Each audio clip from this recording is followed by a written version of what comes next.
శ్రీ గణేశాయ నమః. శ్రీ గురు దత్తాత్రేయ నమః. ఈరోజు మనం ఈ వీడియోలో జనవరి మాసం 2024 జనవరి మాసంలో సింహరాశి వారికి ఎలా ఉందో తెలుసుకుందాం.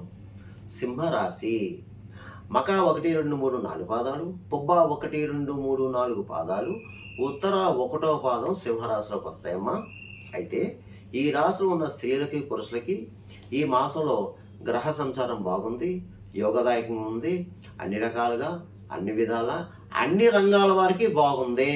గతంలో కంటే బాగుంది. ఏమీ భయపడాల్సిన పరిస్థితి అయితే లేదు. ఇక కుటుంబ సఖ్యత బాగుంది. దంపతుల మధ్య ప్రేమ అనురాగాలు ఉంటాయి. అలాగే గతంలో ఏదైనా చిన్న చిన్న మనస్పర్ధలు వచ్చి విడిపోయిన భార్య భర్తలు ఎవరైనా ఉంటే ఇప్పుడు కలుసుకోవడానికి అవకాశాలు కనిపిస్తున్నాయమ్మా. అలాగే బంధువర్గం వారి నుంచి, మిత్రవర్గం వారి నుంచి మీకు ఈ మాసంలో సహాయ సహకారాలు అందుతాయి. అలాగే మీరు ఈ మాసం గృహ నిర్మాణం చేపడతారు. అలాగే భూగృహ సంబంధ లావాదేవీలు ఏమైనా ఉంటే కూడా అవి పూర్తవుతాయి. ధనం విషయంలో మాత్రం లోటే ఉండదు. సమయానికి ఏదో విధంగా ధనం చేకూరుతుంది. అయితే కాస్త అధిక ఖర్చులు ఉంటాయి, అనవసర ఖర్చులు ఉంటాయి. విందు వినోదాలకు విలాసస్తులకు హాజరవుతారు, శుభకార్యాల్లో పాల్గొంటారు. కొంతమందికి అయితే మీ ఇంట్లోనే మీళ్ళల్లోనే శుభకార్యాలు జరగడానికి అవకాశాలు సూచనలు కనిపిస్తున్నాయి. ఇకపోతే విలాస వస్తువులు, విలువైన వస్తువులు కొంటారు. పాత మిత్రులను కలుసుకుంటారు. వారితో సంభాషణ ఆహ్లాదకరంగా ఉంటుంది. మీకు చాలా సంతోషంగా ఉంటుంది. కొన్ని ఆహ్లాదకరమైన ప్రదేశాలకు వెళ్ళడానికి అవకాశ సూచన కనిపిస్తున్నాయి. తీర్థయాత్రలు చేస్తారు చక్కగాని. అలాగే మీరు గతంలో పరిష్కారం కాని సమస్యలు ఏదైనా ఉంటే ఆ సమస్యలు కూడా ఇప్పుడు పరిష్కారం అవ్వడానికి అవకాశాలు ఎక్కువ కనిపిస్తున్నాయి. ఇక సంఘంలో పరపతి పెరుగుతుంది. గౌరవ మర్యాదలు పొందుతారు చక్కగా. అలాగే మీ వృత్తిలో ఎవరు ఏ వృత్తిలో ఉన్నా సరే మీ వృత్తిలో రాణింపు ఉంటుంది. మీ స్కిల్ ఏదైతే ఉందో అది ఇప్పుడు బయటపడుతుంది. మిమ్మల్ని గుర్తిస్తారు. అలాగే మంచి అవకాశాలు కూడా వస్తాయి మీకు. ఒక రకంగా చెప్పాలంటే అదృష్టం తలుపు కొడుతుందా అన్నట్టు ఉంటుంది. కాకపోతే ఒకటి, ఇందులో కొంతమంది బద్ధకస్తులు ఉన్నారు. ఆ బద్ధకాన్ని విడనాడి ప్రయత్నం చేస్తే మీరు కూడా సక్సెస్ అవుతారు. ఈ సమయం అనుకూలంగా ఉన్నప్పుడు మాత్రం మనం ఏదన్నా ప్రయత్నం చేసుకోవాలి. అనుకూలం లేనప్పుడు మనం ఏమీ చేయలేము.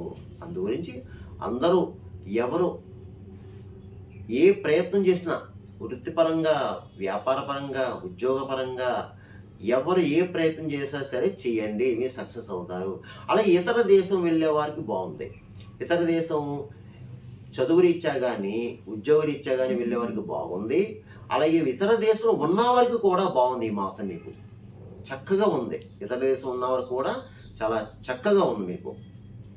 ఇక కొన్ని ముఖ్యమైన నిర్ణయాలు తీసుకుంటారు, అవి మీకు సక్సెస్ అవుతాయి. ఇతరులు కూడా మీరు సలహా సూచనలు ఇస్తారు. మీరు ఇతరులు కూడా మీరు ఇచ్చే సలహా సూచనలు వారికి పనిచేస్తాయి. అయితే ఇక్కడ ఏంటంటే కాస్త ఆరోగ్య విషయంలో జాగ్రత్త అండి. ఈ సింహరాశి వారు ఈ జనవరి మాసంలో ఆరోగ్య విషయంలో జాగ్రత్త అంతే. అలాగే పెట్టుబడి విషయంలో కూడా కాస్త జాగ్రత్తగా చూసి పెట్టండి. కొన్ని విషయాల్లో మాత్రం, కొన్ని పెద్ద విషయాల్లో మాత్రం అనువిజ్ఞాన సలహా తీసుకోండి. కొన్ని పెద్ద విషయాలు, కొన్ని పెద్ద వ్యవహారాల్లో మాత్రం అనుభవజ్ఞ సలహా తీసుకోండి. అలాగే కోర్టు వ్యవహారాలు ఉన్న వారికి మీకు ఈ మాసం ఫేవరబుల్గా ఉంది. మీకు ఏం పర్వాలేదు. అలాగే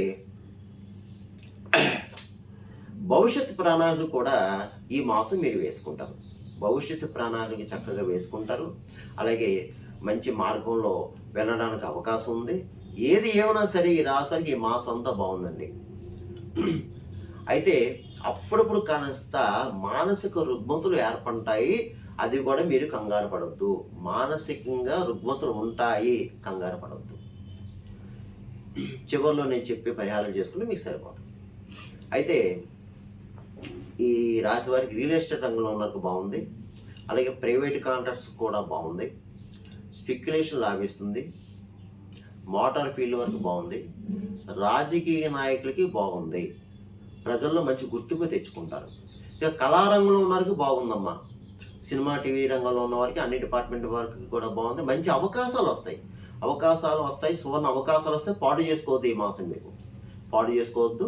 ఆ అవకాశాన్ని ఉపయోగించుకోండి. అలాగే అవార్డులు కూడా రావడానికి అవకాశం ఉంది. ఇకపోతే వ్యాపారస్తులు, అన్ని రకాల వ్యాపారస్తులకి బాగుంది.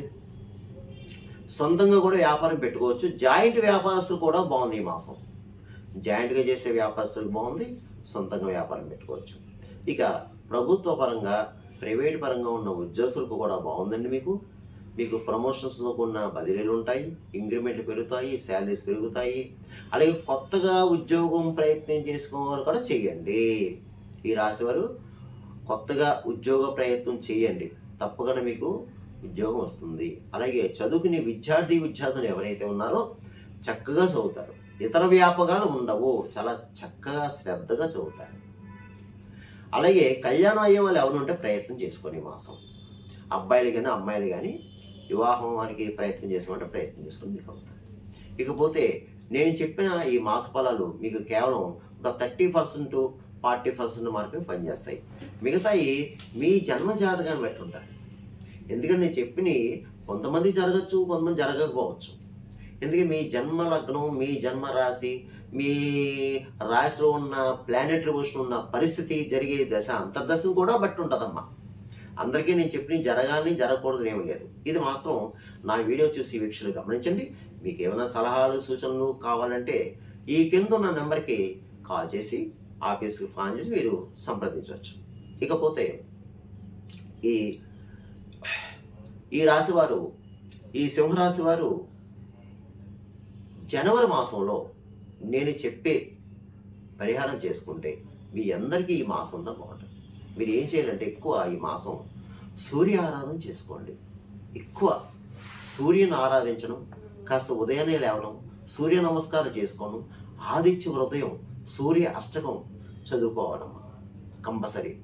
చదవలేని వారు వినండి. అలాగే ఆదివారం రోజున గోధుమలు ఎర్రటి వస్త్రం మూటగట్టి బ్రాహ్మణులకు దానం చేయండి. అలాగే ఏదైనా వీలైతే సూర్యనారాయణమూర్తి దేవాలయం పుణ్యక్షేత్రం వెళ్ళడానికి ప్రయత్నం చేయండి వీలైతే. లేదంటే మీ దగ్గరలోనే విష్ణాలయం దర్శించుకోండి ఒకవేళ లేకపోతే. అలాగే ప్రతిరోజు నవగ్రహ స్తోత్రాలు చేసుకోండి. అలాగే కాలభైరవ అష్టకం చదువుకోండి. ఈ మాసంలో మీరు కాలభైరవ అష్టకం చదువుకోండి. అలాగే శివాలయంలో ఒక సోమవారం రోజు అభిషేకం చేయించుకోండి. అది కూడా ఉదయం 7:30 to 9 రాహుకాలం టైంలో అభిషేకం చేయించుకోండి. ఆ టైంలో అభిషేకం చేయించుకోవటం, శివాలయంలో ప్రదక్షిణలు, చక్కగా ఆ శివాలయంలో కూర్చొని ఓం నమః శివాయ మంత్రం చేసుకోవడం, చండీ ప్రదర్శన చేసుకోవడం. దీనివల్ల మీకు ఆ నెగిటివిటీస్ పోతే పాజిటివ్ ఏర్పడుతుంది. ఇకపోతే గోవుకు ఆహారం పెట్టండి అమ్మా. అవకాశం ఉన్నప్పుడు పచ్చగడ్డి పెట్టండి చక్కగా. అలాగే పావురాలు ఉన్న ప్రదేశాలు జొన్నలు వేయండి. కాకులు ఉన్న ప్రదేశంలో తీపన్నం పెట్టండి. పిచ్చుకలకు ధాన్యం వేయండి. కుక్కలకి బిస్కెట్లు, బ్రెడ్ పెట్టండి. ముఖ్యంగా భిక్షగాలు తారసపెడితే భిక్షగాలకి ఏదైనా ఆహారం పెట్టండి అమ్మా. కాస్త ధనాన్ని ఇవ్వండి. అలాగే ఎక్కువ ఈ రాశివారు సకల శత్రు రోగ రుణబాధలు ఎక్కువ బాధపడేవారు ఎవరైనా ఉంటే మీరు తప్పనిసరిగా ఒక పౌర్ణమి రోజున చండీ పౌర్ణమి అంటే చండీ హోమం చేయించుకోండి. ఒక పౌర్ణమి రోజున మీ దగ్గర దేవాలయంలో చండీ హోమం చేస్తారు. మీరు సంప్రదించి చండీ హోమం చేయించుకోండి. ఎక్కువ బాధపడేవారు ఏమో అందు గురించి నేను చెప్పిన పరిహారాలు చేసుకుంటే మీ అందరికీ కూడా మేలు జరుగుతుంది, మంచి జరుగుతుంది.